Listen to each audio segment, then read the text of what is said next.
Hey everyone, welcome back to my channel. My name is Jeff. Today is a lovely sunny day in Vancouver after a rainstorm that has washed out the highway.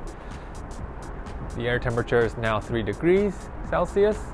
Topics we'll be covering include the specs, features, what the jacket is for, the pros and cons of the piece, and whether this jacket would be the right choice for you. If that's something you're interested in, then please stay tuned. Today we'll be covering the Proton LT from Arcteryx. Cool. The Proton LT was revised in fall/winter 1920 into a more breathable active insulation piece, the previous generation being way too warm and not very breathable at all, so it did not suit the purpose it was being sold as an active insulation piece, whereas the Atom could kind of be a static and an active piece depending on how you want to use it.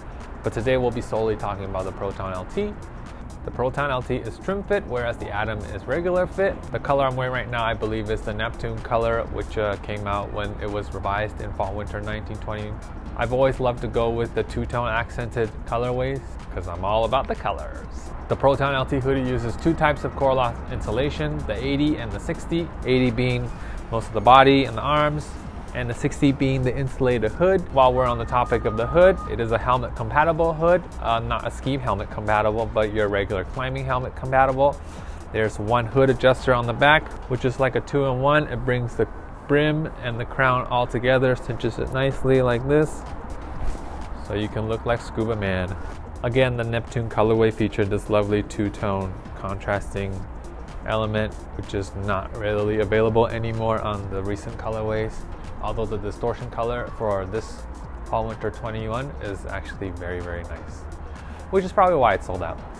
The face fabric of the Proton LT is the Fortius 20, which is very, very breathable.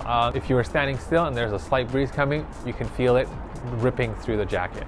Exaggerative, but you can feel it. There's one chest pocket on the front here, which forgoes the inner security pocket, so there is no pocket on the inside, just this lovely, nice, big front pocket, chest pocket here. Two zippered hand pockets on the side, not insulated, but it is underneath the insulation. It should still keep your hands quite warm. It has a stretch knit cuff, which is very, very comfortable, as with a lot of Arcteryx stretch knit cuffs. Two hem adjusters, one on each side, giving you a nice balanced seal. As you can see, I've already sealed it for myself. The hood was actually just the right size for me, my personal use regularly. Other specs and features include the articulated arms. As with most Arcteryx pieces, freedom of movement is extremely important to Arcteryx since it is a climbing company first.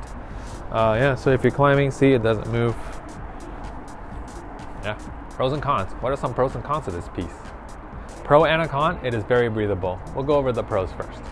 Pros as it's being very breathable. The Coreloft 80 and 60 used in this piece is warmer than the one in Atom LT. However, because of its breathability, it regulates very well.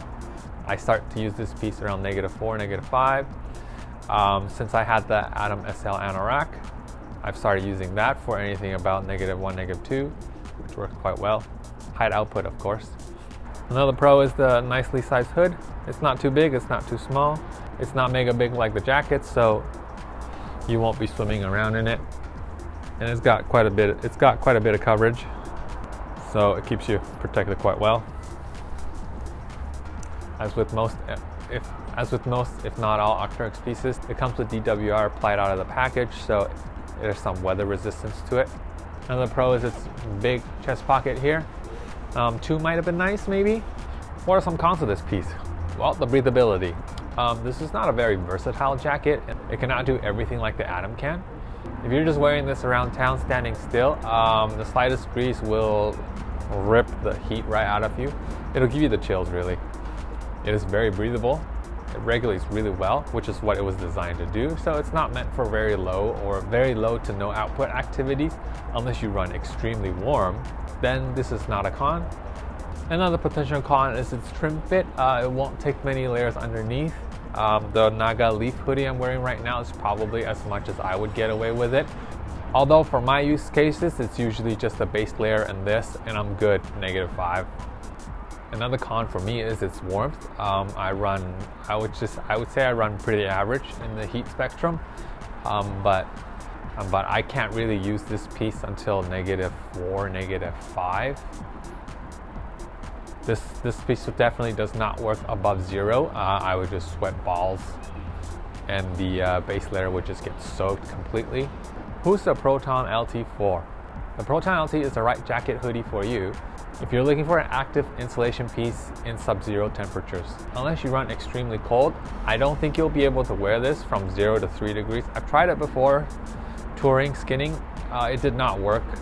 It just, everything inside was wet. It was not great. This jacket is not for you if you're just gonna be wearing around town for urban uses. This is very catered toward a medium to high output activity, fast-paced hiking, you know, if you're doing a lot of elevation, touring. This is a very good touring jacket in my experience, or running in really cold conditions, which doesn't really exist in Vancouver, so I can't really test that out for you. The Proton LT is really good at what it does, active insulation. There are some debates whether the Proton LT is more breathable or the Atom LT is more breathable. This Proton LT does not have fleece panels on the side, so there's no heat coming out this way. Instead, the heat is being passed through all around you. Whereas the Atom, the heat could only dissipate through the sides. The Proton LT, you basically have the Fortius face all around. Yeah. As I mentioned earlier, my usage cases for this piece are, you know, after -4, -5 degrees Celsius, with the base layer, the Row LT underneath, and I'm good to go during winter hiking and whatnot. The most I've ever worn with it was the Row LT and Delta LT underneath, and then this, and it was really good for the more colder times. I've tried walking with this on its own, 6 to 8 degrees, and it was really cold. I guess it was kind of a windy day. I just never got warm walking. So I would not recommend this for walking or, you know, trekking or walking around town for walking your dog. Unless you wear a shell over it, then you can just block the air. But it'll still regulate very well, so you might still run a little cold. I hope this video was helpful for you to decide if the Proton LT is right for you. And I hope to see you in the next video.